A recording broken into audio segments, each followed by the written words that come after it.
Hello, everybody, and welcome back to another episode of the Media Boat Podcast, your weekly episode where we break down the latest and greatest in movies, TV, music, and video games. Not necessarily in that order. My name is Mike. His name is Matt. My name is Matt. His name is Mike. Thank you for joining us. Today is February the 18th, 2024. This is episode 423 of our fine show. We're recording in the morning, so I've got morning voice. Get excited for morning voice. Let's just jump right into it. Probably a shorty one this morning, not a whole lot going on, but some key updates to some things we've been tracking. Without further ado, let's jump into it. Yep, we start this Sunday morning as our new schedule realigns to Mhm. a Sunday podcast with the Billboard. We start the Billboard with the Hot 100 chart, and Yep. the number one hottest song in the land is "Stay Tuned" Yes. by We Adjust to New Schedule. Yeah. So Various there are no artists. charts yet. Taylor's These are version. the same charts as last week. The same as last week because they don't actually update until later. So we won't be able to do this segment until next Sunday. Then we'll start anew with the new schedule and update you on the charts that happened the previous week. Basically, that's how we're going to do it now. Same thing with the Billboard 200, your albums chart. Yeah. But if we had to pick a Hot 100, Hot 200 song, where does Beyonce land on this? Yeah, I would imagine that we're going to see Beyonce here. It's not, rocket science to figure that one out. I imagine it will be Texas Hold'em will be your number one. It seems like the crowd favorite. I saw some stuff today about how like country radio might actually play it, which is shocking, but they might actually do it. What? I don't know. Beyonce on country radio? It could happen. It could happen to you. And remember we were talking about Lil Nas X being banned from country radio? I know. Hopefully they learned their I guess he lesson just from that needed one. like the most Grammy wins in order to do Yeah, that. So, it helps, turns out. yep. All right. Uh, let's go into the music news then. Oh, sorry, No, new no, you releases. skipped new releases. I knew you were going to do Sorry. that. Yep, we're going to start with new releases, starting with "The Past Is Still Alive" by Oh, good. Hooray for the Riff Raff. "Rooting for Love" by Letitia Sadler. Mhm. "Untamed the Tiger" by Mary Timony. "Daniel" by Real Estate. And lastly, "Loss of Life" by MGMT. Yes, Yes. that MGMT. Yeah, eclectic week this week, needless It to say. definitely is. All right, let's get into the music news and order in the court. Order in the court. We have a lawsuit here. No, we don't have a lawsuit. It's No, just but a snub. yeah, we'll see. Paramore, not surprisingly, is balking at the idea of singularly getting an honor from the Tennessee legislature celebrating the The band's, Grams. the Graham's bandy nomination accomplishments, the band's Grammy accomplishments What if after there was an awards called the Bandies for the best bands? the Be pretty good. bandies. And the Bandies. Just, Antonio Banderas would always both host and win. Yeah, somehow. So they are balking at the idea of a GOP led house. After the GOP led house snubbed fellow winner Allison Russell for a similar resolution. Quote, "The blatant racism of our state leadership is embarrassing and cruel," singer Haley Williams said as part of a lengthy statement. Quote, "Myself, as well as Paramore, will continue to encourage young people to show up to vote with equality in mind," end quote. The actions of the Tennessee legislature made headlines and drew the attention of music fans nationwide after the two artists got different receptions, with many wondering aloud if the impetus behind the different treatments was evident just in the side by side photos of the two artists. Yeah, not a good look for the Tennessee legislature here. Yeah, it could be blatant racism. It likely is. It could just be like that they just said, well, more people know who Paramore is. Maybe not enough people know who Allison Russell is, which is probably incorrect. I would imagine that if you know modern Paramore, you probably know who Allison Russell is. Just a hunch of mine. Additionally, I wonder how much of this is about the content of Allison Russell's songwriting. She's a very political songwriter. She writes a lot about the struggle of being a Black woman in the genre of Americana. She writes about real things that have happened to her life.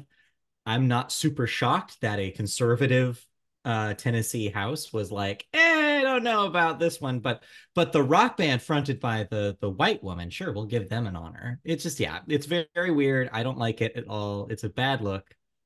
And I'm glad that Haley said something about it. I'm glad that they're out there being like, no, actually, like we respect Allison's work and she should have gotten the thing that we want. So sorry, you can have your trophy back. I mean, didn't they win in the exact same ceremony too? Yeah, they both won Grammys on Grammy night. Yeah. Allison Russell won for Best Americana Song, Uh, I want to say. Best American Roots Performance. American Yeah, Roots for her single performance. "Eve Was Black," So and yeah, then yeah, it's just that I wonder. It's like just reading the name of that song is just proof right there. It's like a very conservative house is probably looking at that and like, we don't want to read that out loud. Well, why not? Is my question. Why why not? is this even being brought up as a legislature thing, anyways? Because they wanted to honor people from Nashville, from Tennessee, from the state of Tennessee, and so like both of them happen to be from Tennessee, but there's a key difference between the two of them, and yeah, that's what Haley is pointing out here. I wonder if So they good do on this her. every CMAs then. Just honor everyone from the country music artists who songwrite in Tennessee and Nashville specifically There'd be with too many. legislation. Too many. Anyway, Or is this a specific one-off, like you said? I think it might be. I think it just might be like we're proud. We want to show how proud we are of our, our artists are from here. Yeah, yeah. I smell GOP brownie points trying to be earned here. Yeah. Yeah. Yeah, we don't want any of those Yeah. brownies. Gross. Well, thanks. They're No. too crumbly. Because I don't know. So my brownies always end up too crumbly. Anyways, you need more milk in there. more milk? You think that's it? More egg? Yep. I don't know. Yep. My last All problem right. when I made cookies was it wasn't enough flour and they turned like kind of dark brown. See, They I weren't light made enough. banana bread last night, and Yeah. when I started mixing it, because it only had like two eggs and like a fourth of a cup of, not even half milk, I added milk of bananas. I was like, where's all the liquid supposed to go for this 2 cups of flour? There's Oh not no. enough liquid here. So I had to like add a splash more and add more bananas, but eventually it got there. But I was Yeah. like, this does not look right. There's too much bananas, not enough bread. No, the other way. Too much Okay. bread, not enough bananas. Not enough bananas. Well, that's an easily Yes, fixable problem. it is. All right. All Anyway, right. enough Anyways, this baking is not a corner food here. podcast. Yeah, I wish. All right. Did you listen to anything? Nothing, not much. Kind of had a busy week, kind of started something new. So I did not engage in New Music Friday yesterday. So it'll be New Music Saturday or Sunday today as I catch up. All right. I did listen to the start of "This Is Me." Dot Yeah, dot dot now by Jennifer right. Lopez, Yes. but But we will get to that later, not in yeah, the music section. we'll talk a little bit about that later. So, with that, let's get into the video games, and we start with Yes. new releases Nothing. next week. Again, this isn't half to blame the fact that we're in the middle of a period where I already talked about the games that are coming out right now because I did a week ahead.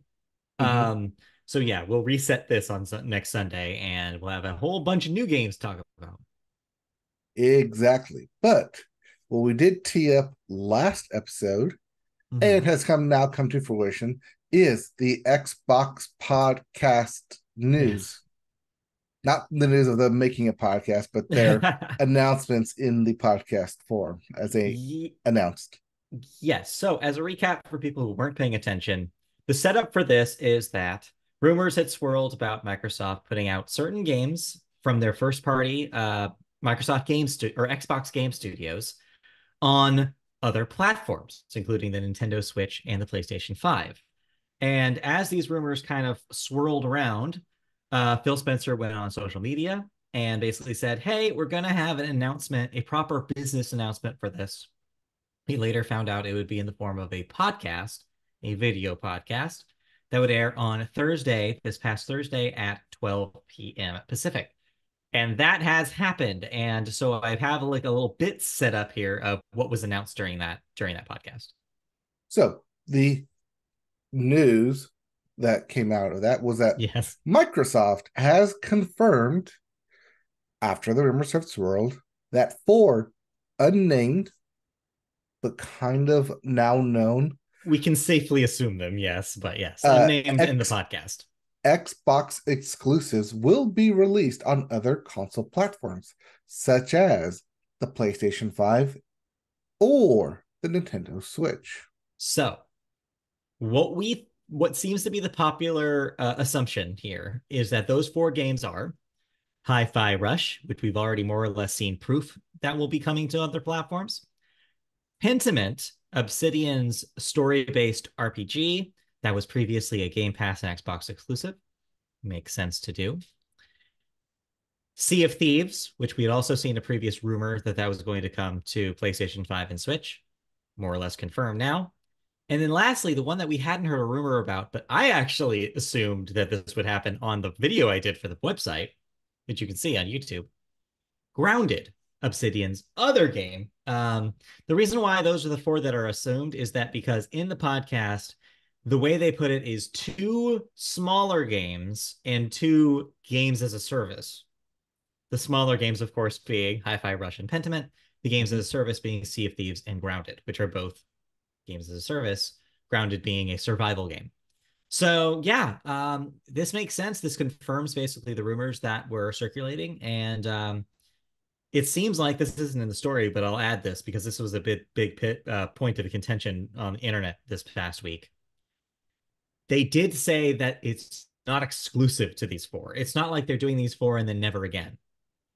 They said that more will be announced later, saying that this is now a policy change, which means that on a case-by-case basis, they will be looking at their Xbox Game Studios games and determining whether it makes sense for them to release them on other platforms or not. They did confirm that this won't affect some bigger marquee titles, at least as of now, naming by name Starfield and the upcoming Indiana Jones game. So as of this recording, to be generous, those games are not coming to other platforms. So the rumor about Starfield going to PS5 ended up not being substantiated. Unless something changes in the future, that is what they have stated now. So no Starfield, no Indiana Jones, but yes, Hi-Fi Rush, Pentiment, Grounded, and Sea of Thieves. That's what we know. Well, that's because Xbox has pledged that its consoles will continue to be their best way to play their games, and that access to their games will not be removed in their near future. They had to say this because one of the big sticking points for the Xbox faithful was the slippery slope theory that all this stuff was going to go away if Microsoft decided at some point they didn't want to manufacture Xboxes anymore. This alleviates that fear. This is Phil saying, like, no, this doesn't change your strategy for consoles. There will be consoles. This is not going to go away. Your access to your digital library will not go away. This doesn't change that. So this confirms that you will still have what I basically said last week when I did my prediction about what they would say here. They're going to emphasize that the best place to play their games is going to be on their consoles because their Game Pass will get these things day one. That's one of the things that they really emphasized here is that even if a game will future be released on all three platforms, Switch, PlayStation 5, and Xbox, Xbox is probably going to be the only one of those platforms that gets it day one on Game Pass. So you're still going to be incentivized to own the Xbox and subscribe to Game Pass, even with this happening. It just means that they get a bonus $70 if somebody buys it on the PlayStation 5. Again, really smart business decision, and it does not change how Xbox users engage in their gameplay. Yeah, I mean, right now they discounted the Xbox Series S at Target to 250, so you can still get a Yeah. Series S version like Mm-hmm. anywhere. It's never been a better time, I guess, to buy an Xbox Series S if that was something that someone wanted to do. So goes to show you they're not giving up on the Xbox as a platform or Game Pass or any of it. This is just expanding their ability to make money on the games that they make. That's all this is. Yep.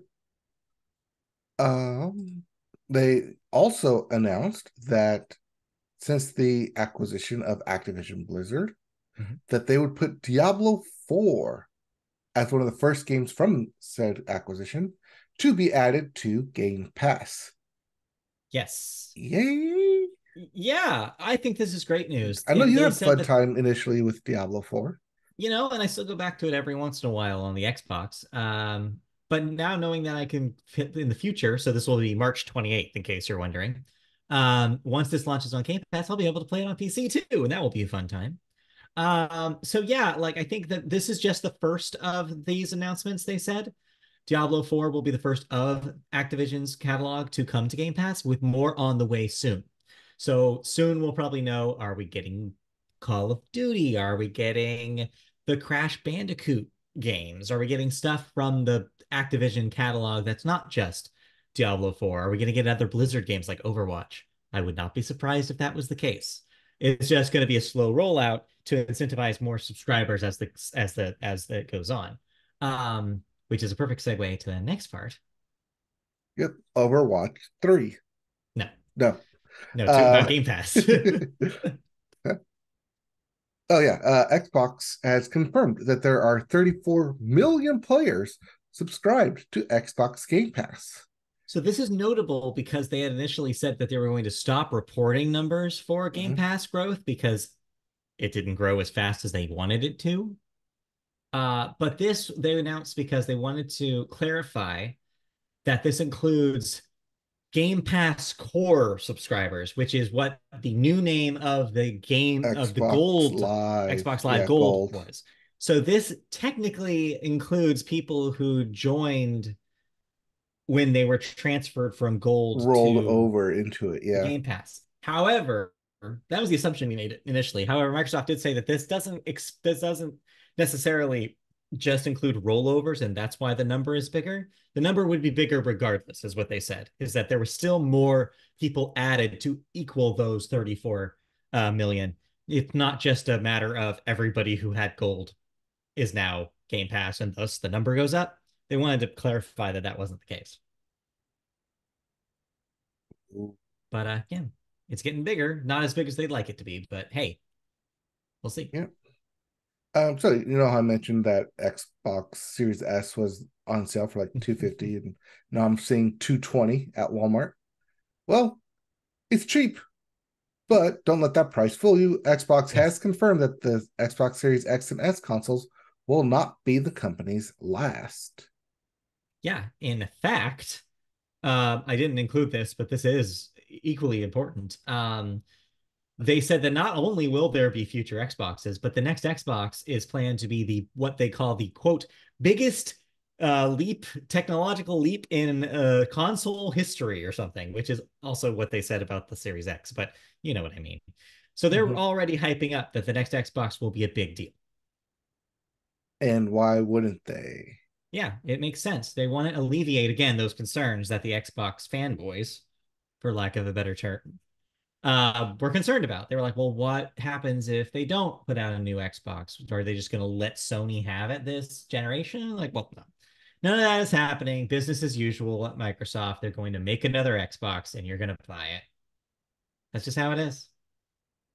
Now, will it come with a Surface tablet and or a Kinect? No, no, no No motion gimmicks. controls? No gimmicks. I think this is just going to be like the Series X, just whatever the most powerful chip they can put in that thing for under like for about $500. That's what this is going to be because that's going to be that's going to be forever. It's every console, including whatever Sony does with a PS5 uh upgrade, which is rumored. But will it have a Windows 11 operating system pre-installed?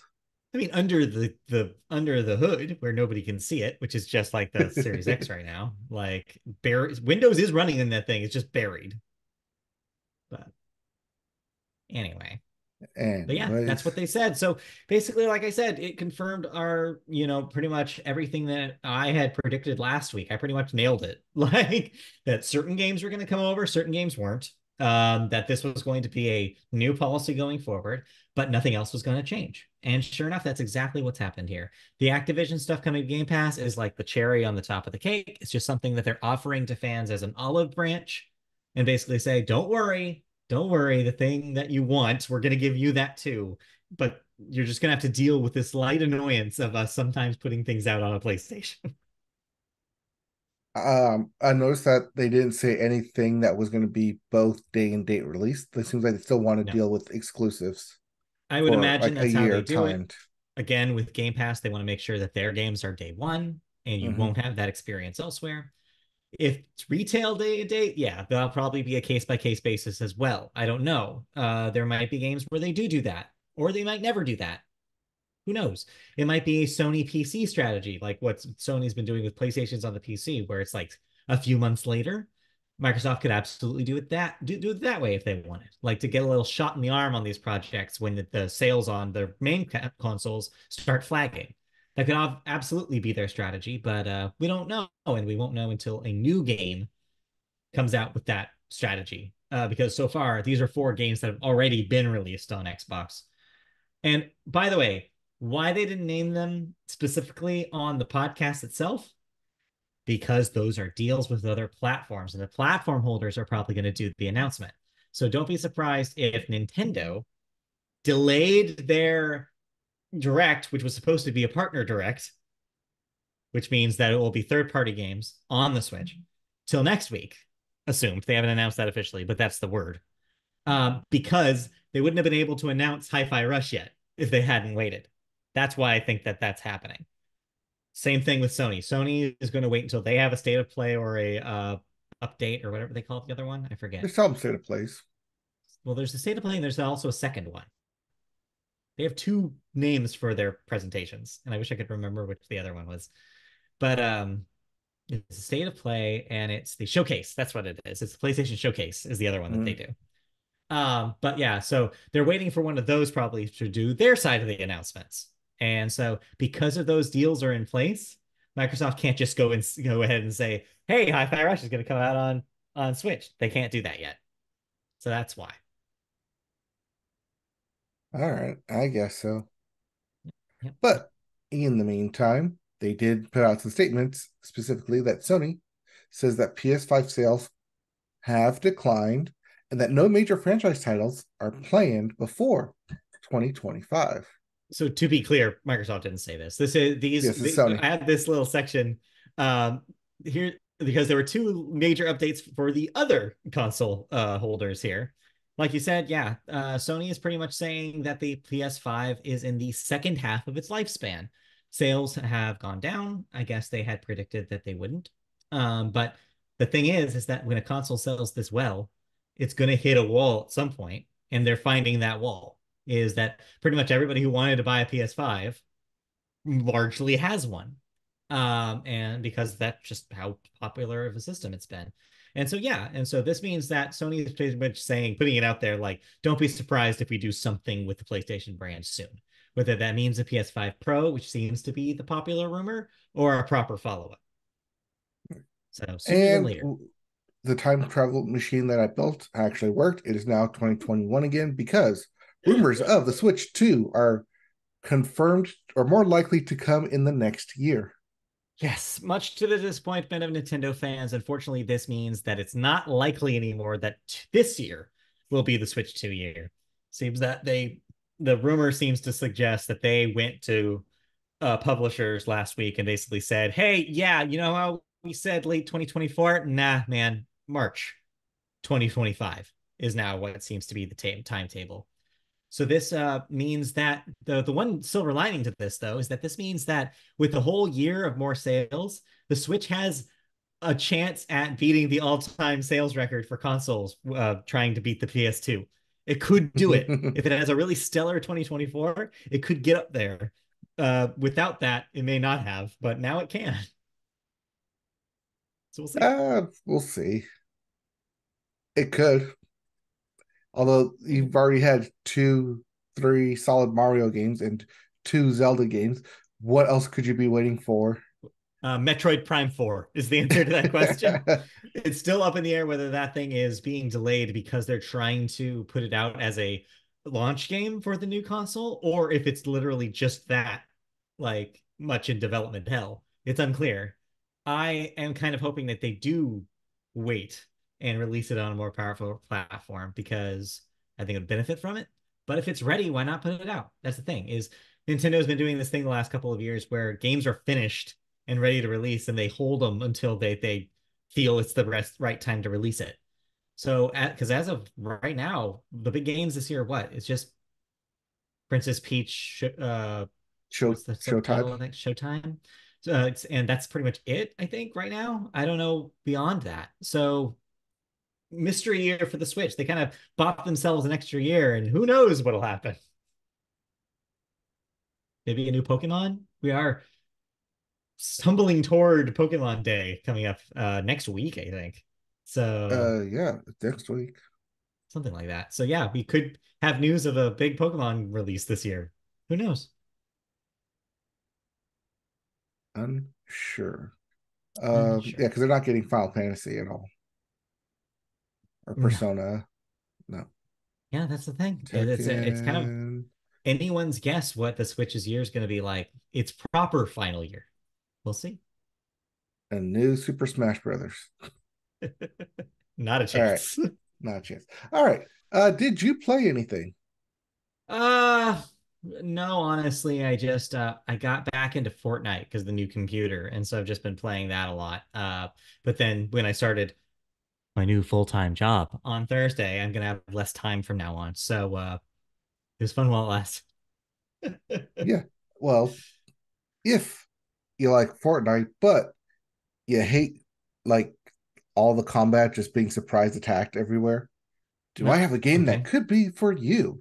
Okay, tell me about it. It is a free to play game, means a bunch of microtransactions attached to it, called Hawked, currently on the PlayStation Hooked. 5, and I think it's on Steam as well. Uh, it takes the concept of Fortnite.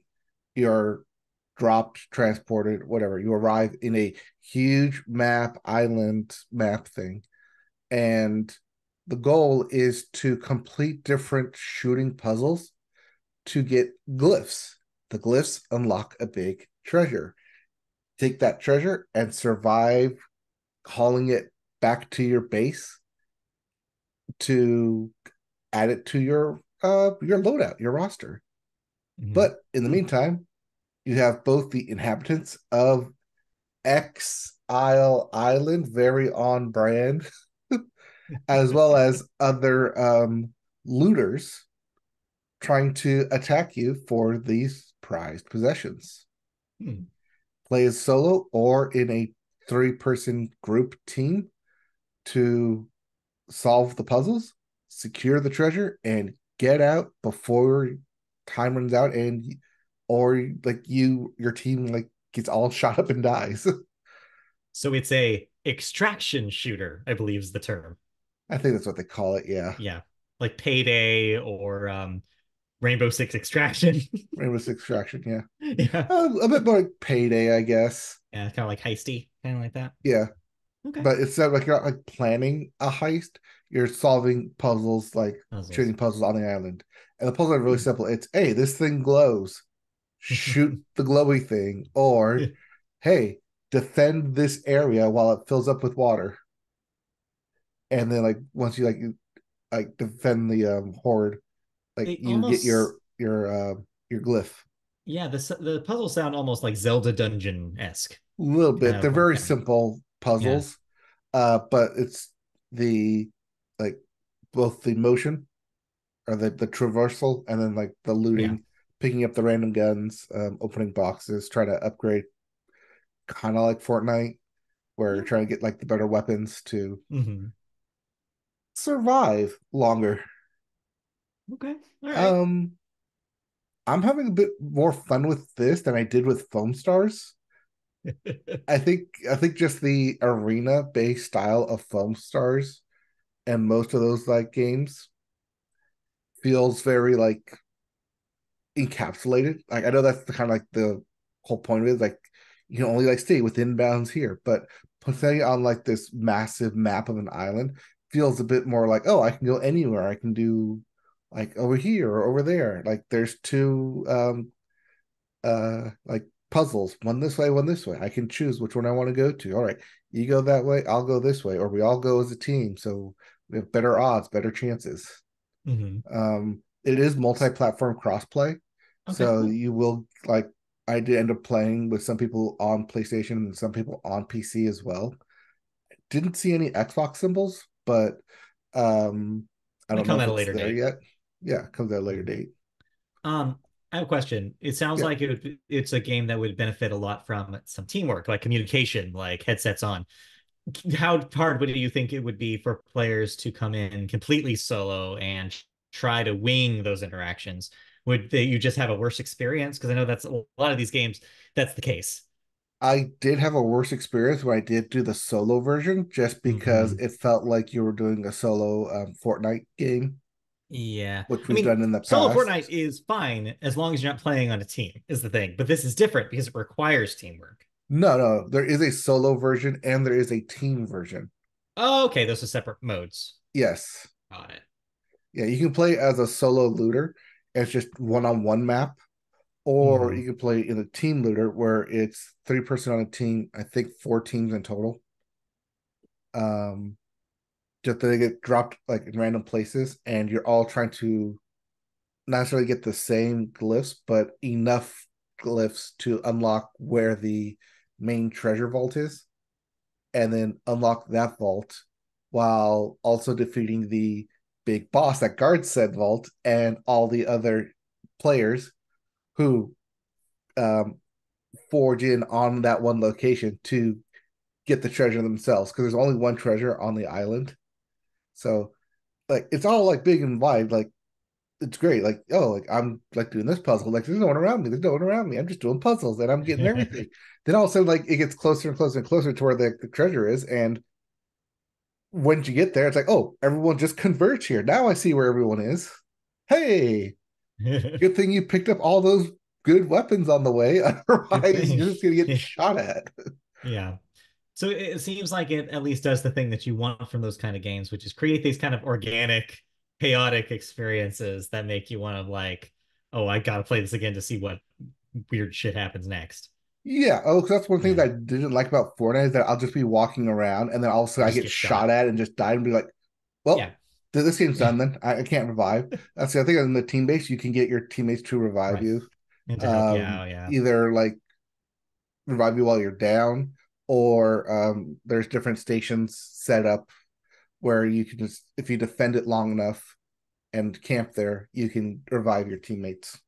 Yeah. But when you're doing Okay. that, you're allowing other teams to go do the glyphs. So it's like, well, I need my team, but I also need the glyphs. So it's give and take. But the fact that there's only one treasure and it tells everyone to converge on it makes that like final 2 minute scramble like kind of worth it in the end. Hmm. Because by the time you get there, you're already like, okay, I know what my loadout is. I know where all my teammates are. We've had like 5 minutes to like do all these puzzles and get to know each other. So we're more or less like in the same mindset of this team that gets thrown together. Sometimes people have mics, sometimes people don't. I typically Hmm. don't. I play with a headset, but I don't play with a mic, so I just hear other people bicker and banter. Wow. Okay. Well, cool. So I guess if anybody wants a new free-to-play extraction shooter or puzzle solving team-based thing, Hawked Free to play on all platforms right now except for Xbox, it sounds like. So PC, PlayStation. Yeah, PC and PlayStation. I didn't see any Nintendo stuff or Xbox, like I said. Me neither. You can change up your character with different gears and different loadouts, so Cool. you can fine tune your playstyle. There's also a reward system of the more items you bring back, because it's not just the main award that you're getting or the main relic that you're trying to get. There's also like Yeah. mini relics and uh not souvenirs, well, kind of souvenirs, scattered throughout the map too, that you can bring back Mm. to the base and then hawk it and sell it and get more coins and upgrade Yeah. your other stuff as well. So it's not just everyone's going for the one prize, and if you don't get it, you lose out. No, there's Yeah. other like mini treasures scattered throughout the island that you can pick up as well. Cool. All right, cool. Sounds like a good time. Yeah. And it's good until you run into like the teams that just route everybody. Well, yeah, of course, everything is. Yes. All right, cool. So I may be playing that a bit more for the next week because next week, 23rd, I think. Is this the 23rd? Final Phase Today. 29th, 2 weeks. I'll be playing this for Yeah. like 2 weeks because, oh, damn it. Oh, damn it. Uh-oh. Uh-oh. Game scheduling conflict. Game and movie schedule conflict because Final Fantasy VII Rebirth and Dune 2 come out on the 29th, Oh, geez. I thought Dune 2 was March for some reason. March 1st. Oh, you're talking about Thursday night, midnight situation, or Yes. 9 o'clock or whatever. Yes. Got it. Well, have fun with that. And then it's a Doctor Birthday 2 weekend. So Yeah, I don't know if yeah, I'm even going to get yeah. to either of those at the same time. And then Taylor Swift on the 15th. What are you gonna I don't know. do? Anyway, Anyways, well, hey, those are nice that's problems to next have. week's, that's 2 weeks problem. Yeah, that's a In two the weeks meantime, problem. But for I'll play more Hawked. I did stream yes, some of it. I'll probably stream a little more of it when I get the chance to. But cool. Okay. yeah, I'm having fun with it until I'll hit the eventual steep like roadblock of, oh, I can't do this no longer like as a solo. I need to like constantly do this as a Mhm. team and just Yes. follow other people and be backup. All right. Cool. All right. Well, with that, no really other games to talk about. So that means we can safely move on to the second half of the show, which is television. And we always start the television section with the sports corner. And as your shirt implies, it is Sports corner. Daytona Day. The Daytona 500 is today, Sunday, the 18th, as of this recording, the Yep. official start of the NASCAR season. Are you excited as Ryan Blaney starts his chase for a second cup? I am not because the race has been postponed to Monday due to inclement weather Oh, shit. Is that breaking news? as of an hour ago. Oh, no. So no Daytona today after No all. Daytona today. It is postponed to Tomorrow. Monday at 4 p.m. Eastern due to inclement weather. I guess it is raining in Daytona. I wonder how my mom Uh, is doing.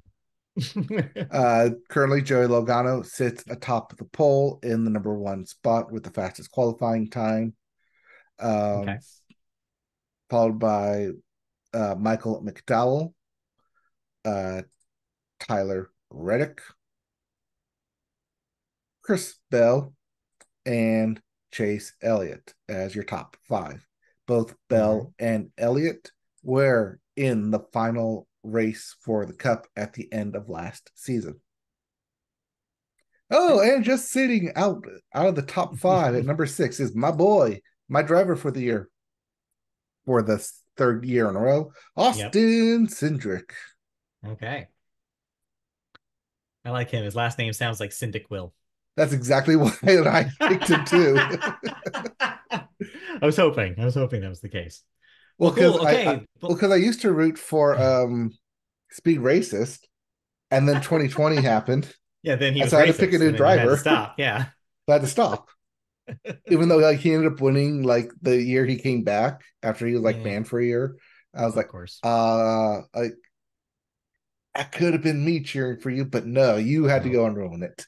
Nope. So Nope. since I had to pick a new driver, I picked the rookie Austin Cindric Yeah. in his first year, and hey, looks like it's about to pay off. It seems to work out. So there you go. Well, race car fans can look forward to that tomorrow as they have to officially pushed it back until tomorrow. But needless to say, you can still wear that shirt. You can just wear that shirt again tomorrow. You're not doing anything tomorrow. It's a day off. Yeah, but that's assuming the shirt stays clean until tomorrow. Yeah, I mean that's up to you. It's Yep. how much barbecue you eat today, I guess. With that, let's move on to some league headlines in the sports world. Unfortunately, we're going to start with the downer. The NFL season may have had its peak with the Super Bowl and the winning Kansas City Chiefs, but during the parade in which Kansas City, the city, celebrated the Chiefs' win, unfortunately, tragedy struck because this is the United States. Unfortunately, towards the tail end of the parade, shots were fired, and unfortunately, there was one death on the scene, as well as some injuries.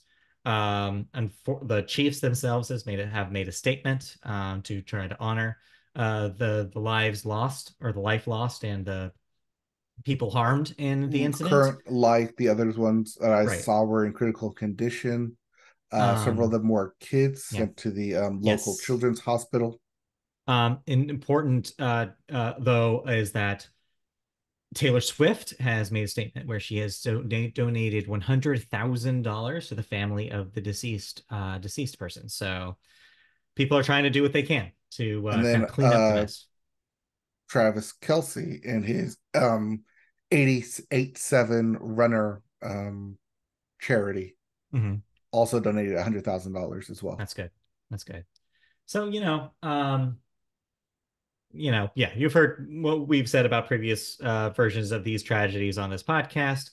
It's an issue here, and it just keeps rearing its ugly head. And until we do something about the guns, nothing's going to change. And it's stuff like this, you can't even go to a celebration parade for the winner of the Super Bowl without having to worry about this shit. It's just fucking disappointing, is what it is. That's the best way I can put it. And it will continue to be disappointing in this way unless we do something about it. And yeah, it just sucks. It just sucks. It just sucks. But congratulations to the Chiefs though, because yeah, like don't let this besmirch the win, but still, it's just like it sucks that we have to talk about both of those things at the same time. We shouldn't have to. We should just be able to celebrate these things. And also, the Chiefs should still change their name. But that's Yes. another But hey, there's story. just more incentive to go out and vote, even in the Yeah, primaries, yeah. which are less than a month away. I've got my envelope filled out and ready to return. So My I'm set. envelopes are right there on the on the outgoing out the door. It's like, hey, just a reminder, Yep. just a reminder, just a Get reminder. out. Yep. Yep. You got some time. You got a couple weeks. Let's move on to the other league headlines. Baseball is here. As I said last week, the end of football means it's baseball season. I'm sorry, I don't make the rules. That's just how it is. And spring training starts in essence on Thursday with the first game, the Dodgers versus the Padres. But the rest of spring training camp technically starts on Saturday, the 24th. So if you're waiting for your favorite team to start, you can do so on the 24th. But in the meantime, you'll be able to see a little sneak preview of what this modern Dodgers team looks like. Maybe. I say maybe because if you Mhm. don't watch a lot of spring training baseball, let's just put it this way. Don't get your hopes up to see every single star player that you want to see because chances are you won't see all of them. You'll see occasional ones, but mostly you'll see people they're trying to take from the AAA, AA, and see how they fit in with the rest of the roster. That's what real spring training baseball is. Yeah, I mean, you'll have your starters Mm-hmm. start more or less like both in the Start. beginning and at the end. Yeah. Just, but that's also like in the beginning, like 1 or 2 innings, or Right. like 3 innings, get everyone at least once through the lineup. This is me saying that if you're going to watch this for Otani's not going to play this whole game. No, no. Even So when he pitches, he's not going to pitch for the whole game. well, also he's not going to pitch at all. He's not going to pitch because of Tommy John surgery. Yeah, That's right. The Angels ruined that chances. That's right. yeah. Turns out. Sorry, if you were excited to see Otani pitch, may I remind you of the 2023 season? Yes. Anyways, I was but like, yeah, oh yeah, but he still otherwise, won the been MVP, excited. so of course he can pitch. Oh wait, no, that's right. Nope, nope, Angels nope. training staff let that Yeah, go to waste. yeah, not so much, not so much. Yeah. However, he will be designated hitter, and he'll be fun to watch regardless. I'm sure he'll gonna go for breaking his own home run record again this year. I can't wait to see what he does. It's just sad that those stats aren't on our scoreboard. But what are we going to do? In the meantime, the other headline I saw is that, unfortunately, contrary to some rumors that were swirling around, the Angels will not be sold again. Arte Moreno said again that he is holding on to the team, and there are no current plans to make any deals. So Yeah, what are you going to apparently in that statement he said that he would never had any intention to sell the team. do? Yeah, I don't know if I Although believe he was just that. yeah, he was putting out feelers. He was like, hey, make me an offer, a Yeah. ridiculous offer that would make me walk away from baseball. Yeah, that's the Otherwise I'm thing. staying. He's 77. He knows what he's doing. He's a businessman. He said as much in the quote. Hmm. All he will take is something ridiculous. All he wants is what did he call it? A stupid offer? Like he wants Yes. something stupid. He wants somebody to come up to them with no business acumen and say, I want to give you $5 billion for this mediocre team. And then he's going to take the money and walk away. Any less than that, he's like, this isn't worth my time. And he's wrong because the Orioles just sold for 1.7 billion, which is a Hmm. fraction of what he wants. And it's just obnoxious to me that they won't he can't pry it out of his hands. What's the rest of that term? I mean, he's 77. What can we do after he doesn't exist anymore? I Something mean, about after he cold dead doesn't have hands. warm, dry hands. Yeah. I think there's something about them being cold and deceased. I don't know. We'll get there when we get there. But until then, it looks like there's no wresting the Angels from his grasp. Hmm. I think there's a certain company down the road that used to be involved in sports that could get involved in sports again. I don't want that. I will say that as an Angels fan, I do not want Disney to own the team again. I'm sorry. To do You what don't the want the Orioles did, Do you sell it not to a want them in the small, outfield? not particularly, no. I don't know. They're a complicated company. They're a huge company. I don't think that they need to do that. They're out of sports for a reason. And it's because they probably just didn't want to do the day to day of it anymore. And I don't blame them because it seems like a pain in the ass. Give it to somebody who has like nothing but time on their hands, aka like some billionaire, and then they can figure it out. Like I don't want a giant corporation to own this team. I'll say that. All right. Anyway, enough local news. We have other Yes. leagues to talk about. We move now to basketball, where the Boston Celtics are the first team in this season to reach 40 wins. And they did so before the All-Star break because hey, Yeah, it's the All-Star it's weekend. happening right now. Yes. So in the meantime, if you don't care about the Celtics, you can watch All Star Weekend. All right, explain what or who a puka is. Do you not know Puka Nakua? No, not until just the second.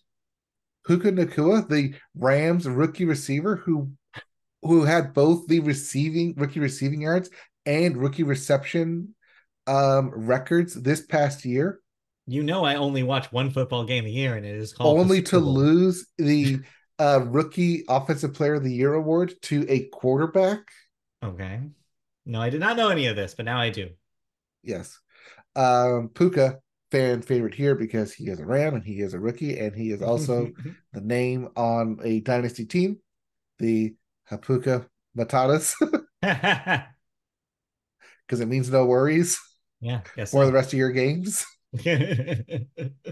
It's a problem free philosophy. I've heard, yes. Yeah. So apparently he was not scheduled to originally be on the All-Star weekend. He took the place of Pat McAfee as he gave him his spot the previous week during the Super Bowl like media roundup. And he went out there and he dunked the ball twice. Wow. Good for him. He's got hops. He's good. He's a baller. Cut off. He didn't win the MVP award. No, that that went to the only trophy Dallas will ever receive in their lifetime. Micah Parsons won the MVP award for the Celebrity All Star Basketball game. Well, there Yeah, you go. currently it's going on right now in Yeah. Indianapolis. And also where the All-Star game is today, I the believe, All right? Star game is today in Indianapolis, where they'll play on a hardwood floor. As we talked about the last week, the celebrity game and the three 3 point dunk skills contest will be played on the LED floor. Oh, right. Yes. LED floor. Yes. Yes. And that's all people were talking about is, wow, this looks too chaotic for my eyes. That's what I thought when you told me about it last week. I was like, that seems like a pain. Why are we doing this? Turns out, yes, Yeah. people's fears were correct. Lots of unnecessary graphics on Mhm. the floor, especially like after each shot. Yeah. Wow. All right. Well, if you're a basketball fan, at least there's stuff to watch this weekend. So enjoy that. Yep. In the meantime, in the hockey world, the Vancouver Oh, Canucks are the forgot that line. first. Yes. For the slam dunk contest, Mac McClung Good did name. win the slam dunk contest again, the first Again. back-to-back titles in 15 years, Mhm. and he did so by dunking over one of the biggest guys in basketball history, Yeah. Shaq. That would be a pretty big guy. He brought Shaq out. He told Shaq, hold the ball over your head. And he jumped over and did a reverse slam dunk over Shaq. Nice. So, Nice. when you do something like that, you're going to win. Turns out. All right. Well, congratulations Yep. to Mr. McClung. Good name. Yep. Now let's move on. Or not. Well, last bit. They also had the Stephen Curry versus Sabrina Ionescu 3 point contest. Yes. That was fun to watch. I heard. Yes. If That's what you my get feed was talking about mostly was how she is very good at throwing three-pointers, turns out. Turns out they're both really good in their own sport at Yeah. throwing 3 pointers. Turns So out. I mean, yes, Steph won, but I mean, it also well, one, Steph won. Two, it shows why he does not compete in this contest because he Right. would just win everywhere and be like, okay, Yeah. who's coming in at number two each year? But just watch it. Just watch the highlights of that on YouTube. That section of the Yeah. contest. Yeah. Both of them on fire. Both of them great personalities. Just on point in their shooting. It's great basketball, both NBA and WNBA. WNBA's got a lot of good players, not just like in the league right now, but coming up as well, Yeah. Yeah. Sounds as like we'll it. get to in a bit here. Yes. Before that, let's finally move on to hockey. The real brief headline in hockey world this week. The Vancouver Canucks are the first team in this season to reach 80 points. Hey, your Hey. playoff spot is not secured yet, even Yeah. though it kind Don't of get your is. hopes up. You could still lose the rest of your games and not make the playoffs. Very possible. But yes, as you hinted at, professional basketball isn't the only basketball news this week, as in college. Caitlin Clark from Iowa has become the all-time NCAA women's basketball leading scorer and scored a career high 49 points. She now sits at 3,569 points total, dot, dot, dot, and counting. She ain't done yet, folks. Right, because it is indeed in the current middle of the season. Yes. As for if you want to compare that stat to the men's, um, at number one is Pete Maravich from LSU with 3,667 points. So Mhm. she could hold both. I mean, the all-time record is just in points altogether. Yeah. Wow. That's pretty impressive. And like you said, early hints that this might be someone to watch down the line for the WNBA, which is Mhm. exciting to think about. So you get those prospects early and see like who looks stellar. Very cool. A future legend Yep. in the making. All right. Anything else in sports before we move on to television news? In sports entertainment, it's there if you want to watch it because There. drop the rock drama is very juicy.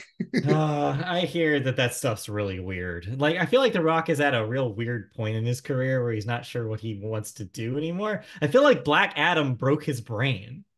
It did because he lost the um the cheers of the crowd. And Mm-hmm. so he was like, well, do people still love me here? Do people still love me there? Where is my adoration coming from Yeah. anymore? He's just looking for the applause, applause, applause, as Lady Gaga once said. Yes, all the claws, the claws, the claws. Anyway. All right. Well, let's move on then into television news. We have one story here that I learned twice a couple days ago because Vudu sent me an email and Fandango sent me an email. So I got it from both sides. Yay. So I learned this news. Vudu, which, in case you were wondering, is part of NBC Universal's Fandango movie ticketing and entertainment division, decided they were going to simplify things and rename it Fandango at Home in the coming weeks. Vudu first launched its service with an internet set-top box in 2007 before the company was acquired by retail giant Walmart back in 2010. Then, in 2020, NBC Universal owned Fandango, bought Vudu from Walmart, and the goal of the name change ultimately is to, quote, better align our products under one brand, reinforcing Fandango as the destination for premium entertainment at home and at the theater. Raisinets. At home, at the movies. Raisinets. In an FAQ posted on the Vudu site, Fandango says, quote, all your movies and TV shows from Vudu will remain in your Fandango at Home library. Nothing in your account will change. However, you will now have the option to link your Fandango and your Fandango at Home logins for easy logging in. This means nothing to me because I don't really use any of these services, either of these services right now. But I remember back when it was a Walmart property, what a lot of people would do is that they would just immediately like come home with their DVDs they bought at the Walmart, hook it up to Vudu, and just have a streaming version of whatever they just bought permanently. Mhm. And I know that a lot of people really relied on that service, and it was how they basically maintained their movie library without having a giant shelf of DVDs of plastic. It's a smart idea. I think Vudu in essence is a cool thing to have if you're in that ecosystem. And I guess this just simplifies it for people who already have Fandango accounts for buying movie tickets. So why not just roll it up into one thing? But ultimately, this will have very little effect on anybody who isn't already in those ecosystems. Right. I think one of the good benefits is that, as we say here, whenever one service goes away, there goes your library. But not But in in this this case. case, yes. In this They're case, just they're doing the rolling good it right thing. over. It helps when both companies were already under the same roof, though. Like, that's Yes. easy to do. Yeah. For the Yeah, past 4 years. It's right. it's nice when that kind of stuff happens. So yeah, your licenses still retain. Your Voodoo just becomes Fandango at Home. It is Yep. a name brand change, but is Fandango still like the go-to for movies? I mean, it used to be. I remember there was a time where I was buying my tickets through Fandango, but now Yeah. because AMC basically has their own kind of interface on their own website, I just buy them directly from AMC now. Same with Regal, same with Yeah. Cinemark. Yeah. So I don't need to go through a third party now, especially when the fees are about the same. So yeah, I don't know. It just seems like they got undercut at some point. They stopped being the ticket master, uh, which is fine with me because you don't want what happened to concerts to Yeah, happen to with movies. Ticketmaster. So yeah, you don't want a big third party taking over and monopolizing the industry. So this is fine with me. But yeah, don't really use Fandango anymore. But those who do, though, this will at least streamline things a little bit for them. Yeah. Cool. Then last bullet point here in news is because people were probably like would probably be yelling at their podcasts or screens if we didn't mention it. There was talk this week of a potential merger between Paramount Global's Paramount Plus and Comcast's Peacock into one streaming service. We will say the same caveat that we said last time Paramount was in the news, which is take this with a massive grain of salt. Companies are always talking to other companies about possible things to do. If this happens, it would be interesting. I don't know if it would be a great idea. Ultimately, if you subscribe to one and not the other, at least maybe it makes your life a little better, but prices will likely go up, and that's not fun. Um, I think it's just these smaller companies are always having conversations with each other. I know it's weird to talk about Comcast as a small company, but bear with me. I mean, small streaming services. Mhm. They're always looking at ways where they can rival Netflix and Disney Plus in size. And this is a way to do that. I'm not saying it'll never happen. I'm not saying it won't happen. What I'm saying is it won't happen anytime soon until something changes. And we'll, of course, let you know if something changes. But right now, it just seems like one of those. This is an exercise in communication between these corporations. This is more or less a follow up to what was at the end of last year when people were figuring out, like, oh, Paramount and Comcast are going to merge because CEOs are talking to each other. Right. Yes, no, they're No. if they're going to merge, it's going to be with the streaming services, if that even happens, or Right. maybe we get um, Hulu 2.0 with Yeah. Paramount, Peacock, and CWC, whatever they want to call themselves. What an awful name. Yeah, I don't know. We'll see. I don't think any movement's gonna happen on this Yeah. anytime soon. All right, let's move on then. We watched some television this week, a handful of programs. Uh, do you want to tell me about Super Bowl follow-up program Tracker on Yes. CBS? So last time we talked here, did not get a chance to watch it. I have No, since, and that pilot is a pilot ass pilot, as most pilot as pilots are. pilots. But okay, so Justin Hartley from This Is Us is a mercenary. No, mercenary is a bad term. He calls himself a rewardist. I don't like So that. whenever people go missing and a family's put out a reward for finding or any additional information, that's how he makes his living. Very off the beaten path, very cash like under the table kind of situation. He seems Mhm. very off grid Sure. and works to help track missing people or whatever the reward is. Most of the time, it's hey, this person's gone missing. Here's a reward. Please help us like find this person. Hence, tracker. Please help us track this person down. Yeah. So when this thing opens, um, it is very convenient that if you're going to be rescued, you'd be rescued by someone who's good looking like Justin Hartley. I mean, if it's gonna happen, you might as well. If it's going to happen and be like, wait, is this a daze? Is this actually happening?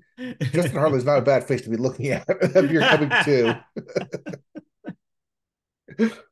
So that's how it opens. And at every single moment in this pilot, it seems like we need to stop what we're doing and address like what it is Yeah. that I'm doing, address who I am, address my relationship with this character.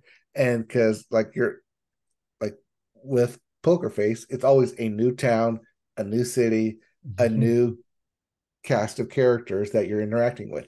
So at well, some point during this pilot, I'm thinking, wait, are you going to have to explain yourself every single episode because you live off the grid and people don't know who you are? So you're just rolling into town saying you're going to help and you have to give the same spiel over and over again. That's going to get annoying. Yeah. So I don't know. Do But you see legs with this thing? surprisingly, yes, I do. Mhm. I think that it's an interesting take of on a missing persons um, kind of uh, show. I'm trying to think of like the serialization name for it, but I couldn't. I think it's an interesting take on it. I think people like looking for reward money, um, are people making a living off of reward money. Both is kind of sketchy because you're taking advantage of other people's Yeah. downfall and misery and like frightening state. But at the end, if you end up helping them, like, yeah, you're the good guy. Like, yeah, I'm doing something good here. I'm not doing it for the reward, even though money is nice when they put up $25,000, $50,000, $100,000 for like finding my boy, finding my daughter, like finding out what Yeah. happened to my family member. Like, yeah, that's a pretty good way to probably make a living. Does it But spend a lot of time delving into that, or is it no, mostly no, just a serial show? Yeah. it really tries to say, hey, don't think Uh, about the money. I'm here to help the family. don't think about the ethics of the situation. You just are going, they just want you to be like, it's like, have you seen that meme where it's the Gundam meme where the guy's going, wow, cool robot, and like anti-war like shit going over his head? I'm Yeah. imagining this for Tracker. It's like wow, cool action guy, and right over their head is ethics of like mercenaryism. Well, it also gets into the ethical gray area because in order to get the additional information that the police don't have Yeah. or would be able to find, you got to break some laws like cracking Unfortunately, onto yeah. someone's phone, I'm breaking getting into a restaurant, looking at security cameras. I'm getting 24 vibes. Am I on the Y- right track here? Um, Track. Get it? Cat track. Not a little Like bit, but not 24 quite like diet 24. Like light. super Yeah. diet 24. Yeah. Because it's not like a yes, there is a ticking clock, Right. like, but it's not like a Not the point. 24-hour or 48-hour mystery ticking Yeah. clock kind of thing, rather than a actual like 24-hour ticking clock. Yeah. Um, but yeah, it does definitely delve into like gray legal areas of, hey, I can't tell you how I got this information, but I got you the information piece, Mr. Police Officer, that you were missing. I gave I you all gave the you all the clues. clues. And even like when they're doing a debrief, like of the cops with the family, and Justin Hartley's there, and the cops going, okay, they're in this woods. It's a 200 acre search area. We're gonna like comb this one by area. And just Hartley stops and is like, no, you're not. I know where they're going. Here is a picture that you missed, Mr. Police Officer. They're going to this location. Yeah, I don't know. And This then seems the like, cops looking like, who the hell are you? As he should be. And yeah, guess what? He has to go through the whole spiel again, which is when I had that revelation. Like, wow, every time he meets a new person, he's got to go through the whole spiel of who he is and what he does. sounds pretty tedious. The pilot is very tedious, but it's also very Yeah. piloty pilot. Mhm. So So maybe a second episode, maybe they'll hit the ground running. But even there's then, it definitely feels a like legs little, in here. yeah, Uh, but it feels a little structury, a little too serially. It feels like this is, well, I mean, let's be real. It's a CBS primetime drama, so it's going to yeah, fall into the same category that most of those do, which, right. But I just think that the reward, the idea of finding missing people, yeah. even if it is for just doing it for the reward. I would like to see some episodes of, oh, I just have to stumble into this and I can help out, even if it's not on my reward tracker list that I'm going around doing. He has a tracker list. He has handlers who provide him details of, hey, this reward just got posted in this city. Drive over there Yeah. and go to this address and get more information. All right. Well, the ultimate question then, will you be at least trying out another episode of Tracker, or are you moving on with your life? I will try out another episode. I think Okay. there's some good structure in here. Like I said, getting outside of the piloty pilot, I think there's some good structure here. Much in the same like kind of gleams that I saw when Equalizer with Queen Latifah Right. 30 years ago when they followed the Super Bowl. I was like, oh, there's actually some good stuff in here, and that still ended up getting 3 4 seasons. So I could see that here too as well. All right. Well, we'll have to wait and see on that one. In the meantime, I want to talk briefly about a couple things that I watched this week. Two brand new shows, one on Amazon Prime and one on Apple TV Plus. I We'll thought you start with swore off Amazon. Amazon Prime. Huh? I thought you What? swore off Amazon Prime. Well, see, I'm paying for it no matter what because I pay for my sister's account. Uh, So I just decide, and so as I decided at some point, I was like, well, am I already paying them? I might as well take advantage occasionally if there's something on it that seems interesting. So them's the breaks. And so yeah, I checked out the film accompaniment to the album you mentioned earlier, Jennifer Lopez's "This Is Me Now." And yeah, she's put out a, I don't know exactly how to describe it. It is both a visual album to accompany the album, but doesn't contain all the songs on the album. That's key. It's not necessarily a musical, though, in traditional terms. It's that, but it's also kind of this fantasy narrative that loops in things that are loosely based on her actual real life experience, but with very heavy like fantasy elements. So there's dream sequences, there's celebrity cameos, like a lot of celebrity cameos. And it's just a trip, man. There's some special effects in this thing that are kind of expensive looking. It's ambitious and adventurous and in a way that I did not expect from Jennifer Lopez of all people. If you have Amazon and you're interested in all in the album, it is definitely an interesting way to accompany it. So this is just part one of the Jennifer Lopez experience because on the 27th, there will also be a documentary that she's putting out that is more about her actual life. That is also as a companion piece to the album. So yeah, if you like J-Lo, there's a lot of J-Lo, and this is just a piece of the experience. So it's interesting. It's wild. I think that anybody with Amazon should at least check this out to see how weird it is because it is weird, but it's a weird and entertaining fun time. So I had a question then. As I was listening to This Is Me Now, the soundtrack, Yeah, the um, album. the album, I couldn't help but notice that it was a lot of very uh sexual language, provocative language, very like, hey, look at me, come get me. Ooh wee, I am like hypnotizing you with my sexual voice and audio accompaniment. And then I had to stop and be like, wait, she's like 50, right? Hey, well, first of all, there is nothing wrong with that. No, but I mean, it seems like she's singing the same kind of like Mhm. love seduction songs that she was singing 20 years ago, I mean, yeah, I 30 mean years ago. that's the thing with Jennifer Lopez is she's never stopped, and nor should she, in my opinion. And yeah, I think that's just the kind of performer she is, the kind of songs she likes to sing. Yeah, 54, Yeah, this leans into born in that. There's a 69. This leans into that. Like there's a kind of a running joke I had with Christy when we were watching it is that her friends look like they're like 20 to 20 years younger than she is.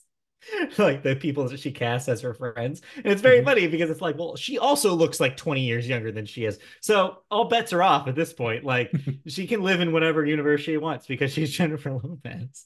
I mean, that's the thing is you kind of have to remember that she's not 54 in a lot in the way that a lot of people are 54. But at the same Right. time, there's nothing wrong with being 54, and you should absolutely embrace your sexuality at any age.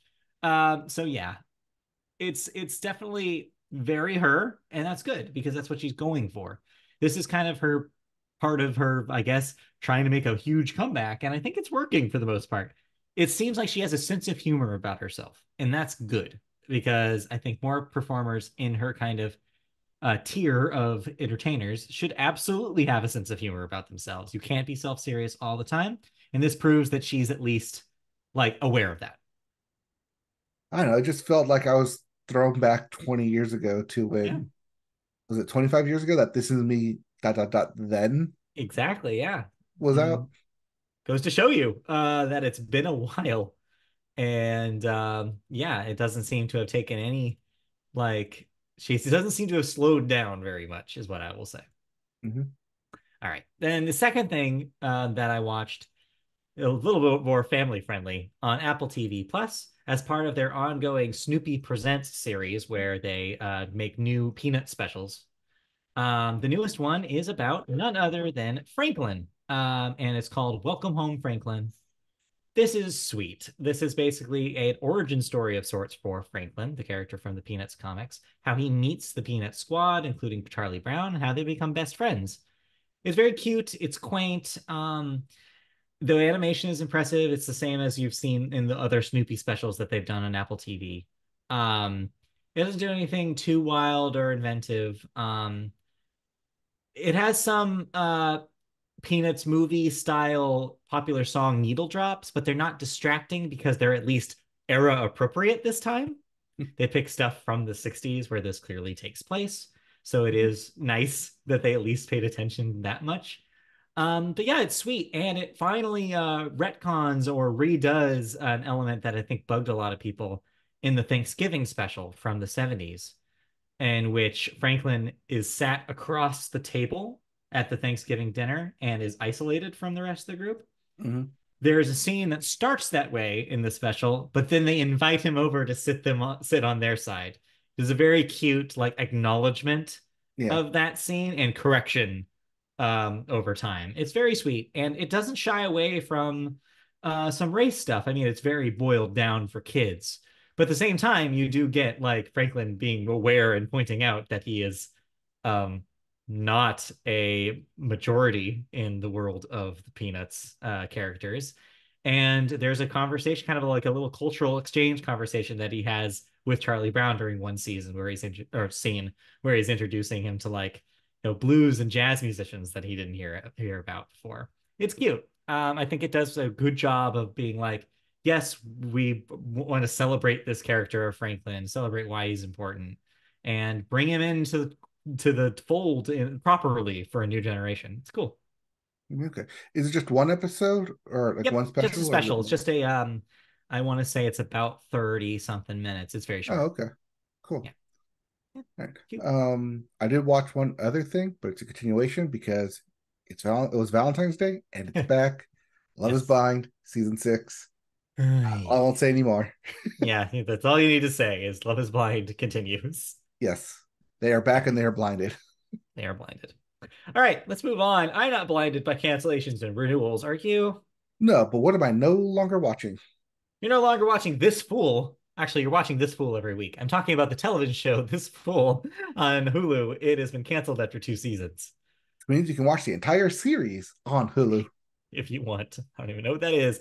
Evil, meanwhile, has been canceled. Good news, everybody. Evil has been canceled. Just Woo! good from here on out. No, I'm sorry. The television show Evil has been canceled after 4 seasons on Paramount Plus. Sorry.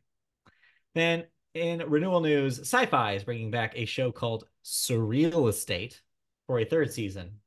I also don't know what this is. I don't know, but that's a good name. Good They only name. got It three is a good name. seasons. Then in deaths, we have a little crossover with politics this week as Russian opposition leader and lawyer Alexei Navalny has passed at age 47. Was, of course, the subject of the Oscar-winning documentary about his life, Navalny, which came out a few years ago. Yeah, last This year, I want to say. last year, right? So Well, yeah, 2 years ago, but one last year. I mean, Oscars. needless to say, if you're not familiar, this is a unfortunate blow to the opposition movement against the Putin regime in Russia. A continued effort from the Putin regime to slowly erode the opposition. It's very unfortunate, and politically, it may have some consequences. But yeah, if you want to learn more about him, watch that documentary. Let's move on because we're not a politics podcast. We're about stuff. We're about art, I guess you could say. Media, if you will. It's in our name. So we will continue with the media by talking about movies. And we always start the movie section with the weekend box office numbers. Your number one movie this week is Bob Marley: One Love with $23.8 million this week. That's sitting at 46.2 million total. You'll That's notice that since there's a it's discrepancy Wednesday. between the numbers because these are technically Valentine's Day releases, which they benefited from the extra couple of days. So Yep. that's why the totals are different. Also included in that is your number two movie this week, Madam Web, with $15.2 million. That's at 24 million total. It will earn another $15 today as I have tickets to see it at 1 p.m. this afternoon. Yay. I want to take a bullet for the podcast. I will talk about Madam Web next week. I am excited to see just how bad this thing is. Try not to walk out of it. I will try not to walk out of it because I spent the money. I will say stay seated for Dakota. No I'm doing it for her. relation. No, anyway. Yeah, no relation. Then number three, Argyle, $4.2 million this week, 36 million total. For Migration, 3.4, still here. We were way wrong. We thought it was going to crawl over 100.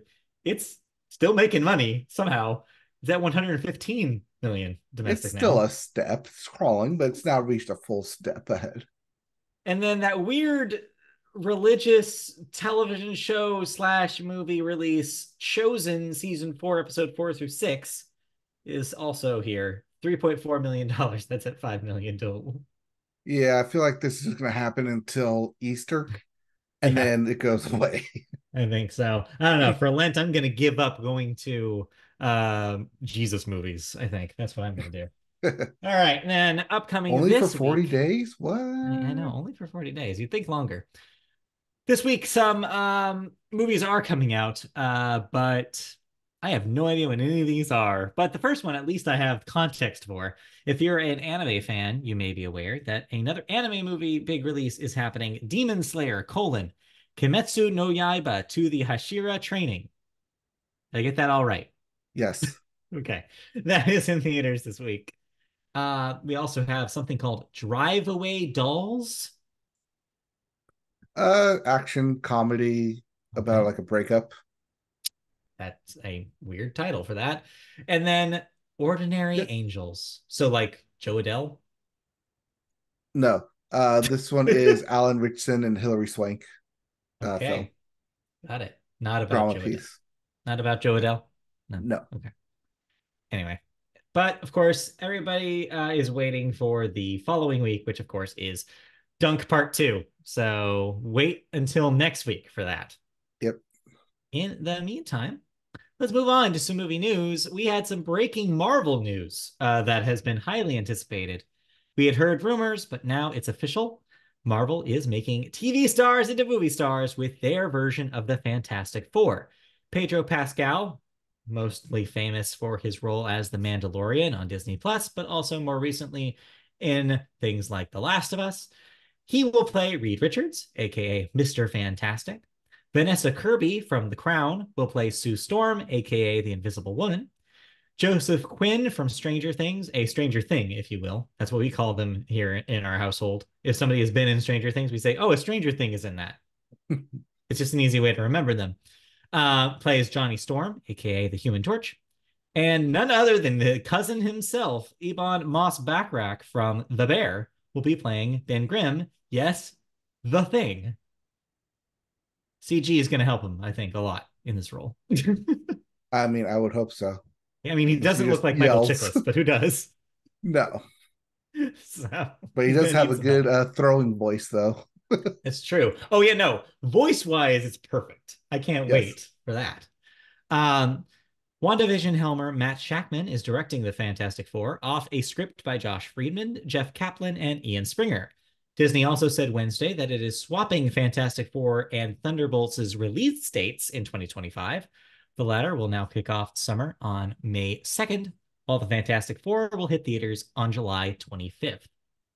Those are next year's.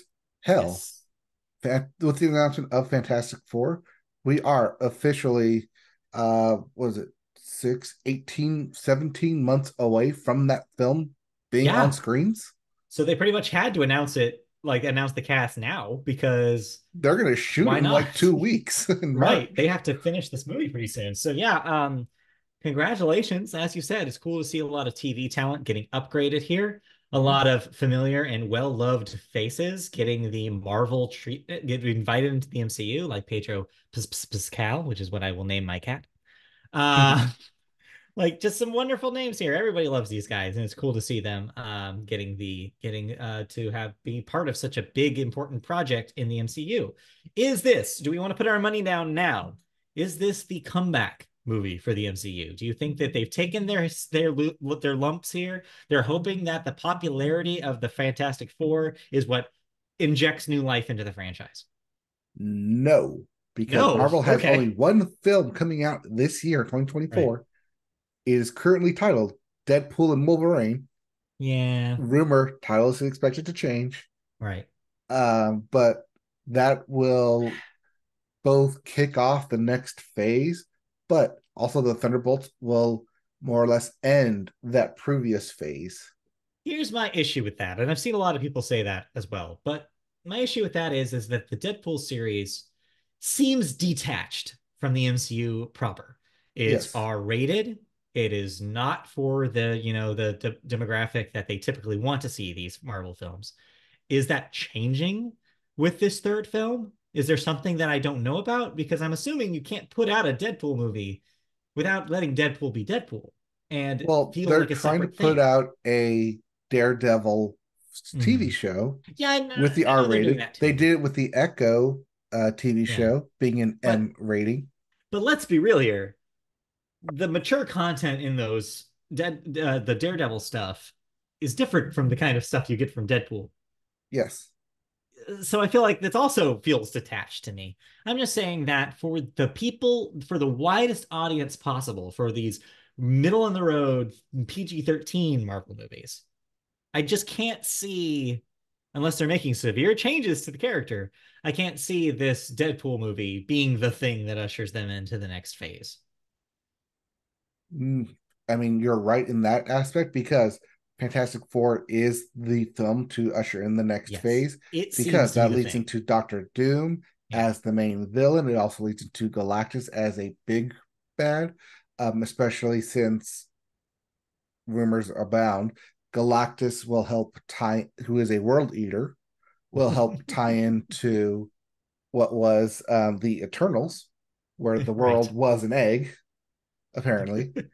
Um, Apparently, if you saw that movie, which not that many yes, as people well as did. fantastic with Doctor Doom being a big major component of Battle World, which was part of Secret Wars, which is the upcoming Avengers movie that they already announced with Secret You, Wars. Be like, you hey, lost. must have Doctor Doom in there somewhere. You must have You, Fantastic Four in there somewhere. you lost me at Secret World. Secret Wars. I thought you said Secret World. Well, no, I was they like, what make the hell is Battle that? World, Battle which World. is That's what which is part of Secret Wars. I don't know. None of this makes any sense to me. All I know is from a layman's perspective, which am essentially the layman's perspective here because I know nothing, very little Yes, about comic books. What I'll say is, from me, I can't see, like, yes, the Deadpool movies are successful, but they still feel like they're not MCU proper. I realize that they're trying to lump everything into the same bucket now, but to the average person, I think they still view those things, oh, those are different, those are separate. This isn't the they are. Avengers. I think this is what this is eventually going to be is Deadpool kills the Fox universe and help Right. like that transition of Yeah. now let's bring X-Men Right. characters into the MCU. Did you ever think that's actually a good point, and we'll wrap up the conversation, I think, with this. Is did you ever think that they were going to make a Fantastic Four again before they touched the X-Men stuff? Because I feel like for a while they were hinting so heavily that X-Men was next, X-Men was next. And yes, I realized that this Wolverine thing and Deadpool is kind of them beating the Fantastic Four thing, but I still feel like there was going to be some sort of tentpole X-Men release before they were going to touch Fantastic Four. But there is. Did plans change? No, there is still.